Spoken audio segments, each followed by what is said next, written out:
네, 여러분 오늘도 계속해서 말씀 읽도록 합시다. 오늘 읽을 말씀 역대하 20장 1절에서 19절까지의 말씀입니다. 오늘 말씀은 여호사밧의 이야기가 계속되어지고 있는데, 여호사밧이 하나님을 위해서 살고 또 여러 가지 개혁들을 헤쳐나가는 가운데 그에게 어려움이 찾아옵니다. 그에게 닥친 위기는 무엇이었는지 우리가 좀 살펴보면서 그 위기 가운데 여호사밧이 느꼈던 감정은 또한 어떤 것이었는지 살펴보고 우리 묵상해 보았으면 좋겠습니다. 그리고 두 번째는요, 그런 어려움 가운데, 그런 눈앞에 닥친 고난 가운데 여호사밧은 과연 어떻게 행동했는지, 그가 한 일은 무엇인지에 대해서 우리가 살펴보았으면 좋겠고, 그가 그렇게 할 수 있었던 이유는 무엇인지에 대해서도 우리가 함께 묵상해 보았으면 좋겠습니다. 네, 오늘 제 묵상을 나누면요, 우리에게 있어서 고난의 문제는 언제나 숙제와 같은 것이란 생각을 하게 됩니다. 왜 나의 인생에 고난이 찾아오는가? 특히나 하나님을 올바로 찾고 올바른 삶을 살아갈 때 찾아오는 고난은 우리에게 여러 가지 큰 질문들을 던지게 하는 것 같습니다. 그것은 아마 우리 마음속 깊은 곳에 우리가 하나님을 원하시는 삶을 살면 나의 삶에 고난이 찾아오지 않을 것이라는 것, 그런 생각이 나의 마음속 깊은 곳에 자리 잡고 있기 때문이 아닌가라는 생각을 하게 됩니다. 그러면 정말 그러한가 살펴보면 사실 현실은 그렇지 못합니다. 그리고 성경도 우리에게 그렇게 이야기하고 있지 않습니다. 하나님의 뜻대로 우리가 살아갈 때에도, 또 때로는 우리가 하나님의 뜻이 아닌 다른 삶을 살 때에도 우리의 삶은 여전히 고난에 직면하게 됩니다. 오늘 여호사밧의 이야기가 그것을 우리에게 잘 보여주고 있는 것 같아요. 여호사밧은 예후의 이야기 이후에 백성들을 하나님께로 온전하게 이끌었고, 또 그 나라 가운데 공평과 정의로 판결하는 일로 그 나라를 잘 통치했습니다. 그러면 그 나라가 태평성대하고 점점 세력을 넓혀 나갔어야 되는데, 그런데 그에게 찾아온 일은 다른 어떤 것이 아니라 모압, 암몬, 그리고 마혼, 이 3개의 연합군이 유다를 공격해 왔다는 것입니다. 하나님의 뜻대로 잘 행하면 아무 일이 없어야 되는데, 지금 절대절명의 위기, 도저히 이길 수 없을 것 같은 싸움 앞에 여호사밧은 놓이게 된 것입니다. 오늘 본문을 보면 그의 감정은 싸움을 걸어오는 그 3개국을 바라보면서 그는 두려움에 휩싸였습니다. 왜냐하면 눈으로 보기에 이 전쟁은 도저히 이길 수 없는 전쟁이었기 때문입니다. 그러면 전쟁에 이길 수 없는 그가 이제 어떻게 할 것인가 하는 것이 중요한 것이죠. 그는 하나님을 원망할 수도 있었습니다. 하나님 뜻대로 잘 살아보려고, 공평과 정의로 이 나라를 잘 세워보려고 하나님을 찾으려고 노력하는 우리들에게 왜 이런 일이 닥쳐오느냐고 하나님을 원망할 수도 있었겠죠. 오늘 여호사밧이 보인 모습은 그것과는 다른 모습이었습니다. 그 마음 가운데 두려움이 있었지만, 그러나 그 두려움 가운데 그가 한 일은 하나님을 찾는 것이었습니다. 그는 하나님께 간구했습니다. 그는 하나님이 이 전쟁 가운데 자신들을 구해줄 것을 구했습니다. 그는 혼자 기도한 것이 아닙니다.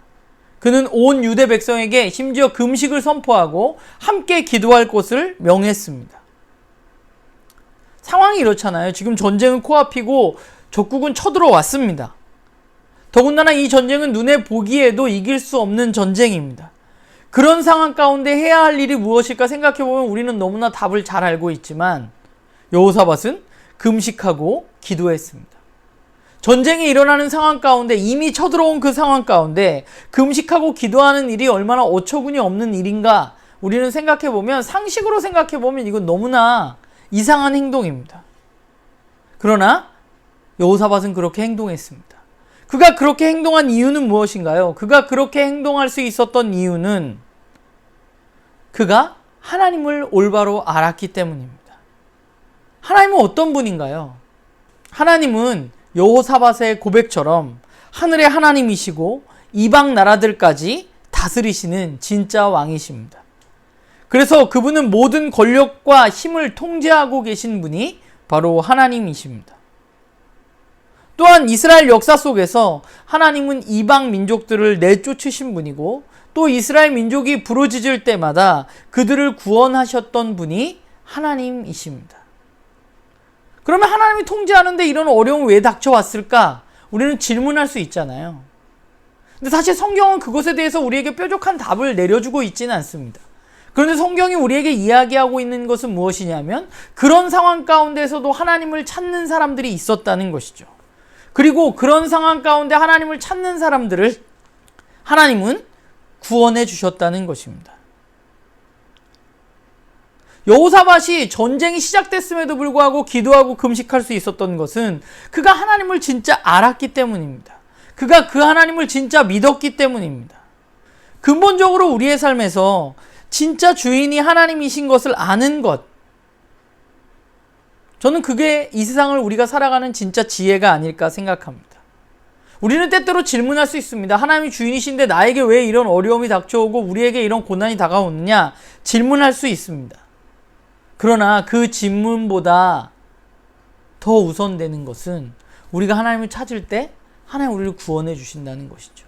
그 일이 우리에게 왜 닥쳐왔는지 그 이유에 대해서는 분명하지 않지만, 그러나 성경이 우리에게 이야기하고 있는 것은 우리가 하나님을 믿는다고 해서 우리에게 고난이 없는 것이 아니라, 위기가 찾아오지 않은 것이 아니라 언제나 그런 일들은 계속되고 있다는 것입니다.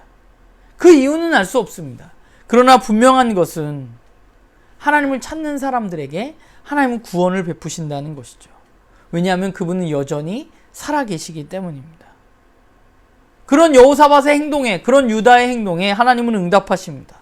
이 전쟁은 너희에게 속한 것이 아니라 나에게 속한 것이라고 말씀하십니다. 그들이 해야 할 일은 이제 두려움에 떠는 일이 아닙니다. 그들이 해야 할 일은 놀라는 것이 아닙니다. 그들이 해야 할 일은 오직 하나입니다. 그들이 전쟁 가운데 나가서 하나님이 어떻게 일하시는지 보는 것이죠. 저는 그게 믿음이라고 생각합니다. 하나님의 백성은 무엇으로 살아가는가? 우리는 믿음으로 사는 사람들입니다. 우리는 무엇을 믿나요? 하나님이 어떤 분인가? 하나님이 어떤 성품을 가지고 오신가? 또 하나님은 어떤 일을 하시는가를 믿는 사람들입니다. 그 믿음은 허무맹랑하거나 모호한 것이 아닙니다.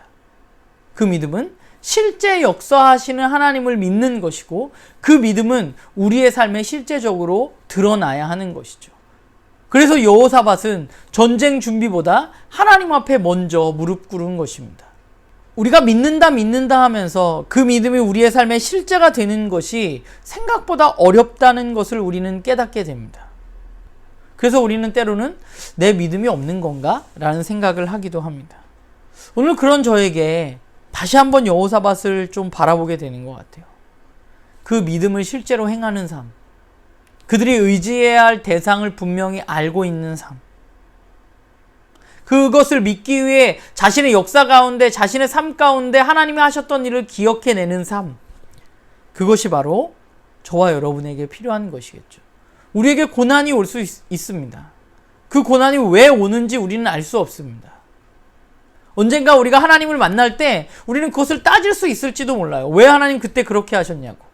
그러나 지금 그것에 대해서 하나님은 대답해 주시지 않습니다. 그러나 분명한 것은 우리가 하나님을 찾을 때 하나님 우리를 구원해 주신다는 것이죠. 우리의 생각이 아니라, 우리의 방법이 아니라 하나님의 방법으로 우리를 붙들어 주실 것입니다. 바라기는 저와 여러분이 그것을 믿고 한 걸음 한 걸음 나아가는 그런 우리가 되기를 소망합니다.